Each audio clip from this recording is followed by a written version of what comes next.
there was one exercise I have to do before I mount a horse, it's this one. They hate initially being up against the fence with you over the top of them. Me standing on the 3-step mounting block and having them go through there and sit with me on top of that mounting block is a lot of pressure for them, but I feel like they all hate this even more. So it starts out as them standing straight at the gate,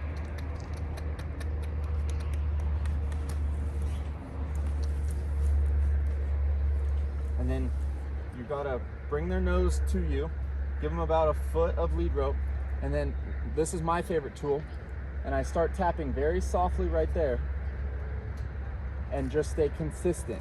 And within the last 10 minutes, I've been able to get him to move off that. Now the first time, I had to be hitting him pretty hard, but I stayed consistent. I didn't decrease in pressure or increase in pressure.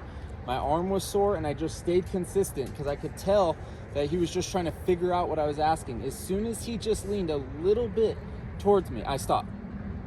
And we've only done it about 4 times, and within 4 times, he's already figured out now. He's just trying to connect the dots. And that is when I tap out here, he'll move towards the panel.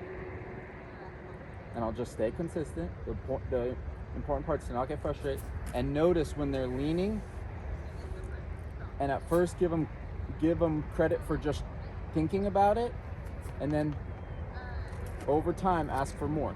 And what this is going to do is not only get him comfortable with me being over the top of him, but teach him that being underneath me is the safe place to be. So, you know, my whole strategy is to never have them buck from the first ride. So this, again, is the #1 exercise that they have to pass for me to feel comfortable getting on them. So hopefully you guys found value on this one. We'll see you in the next one.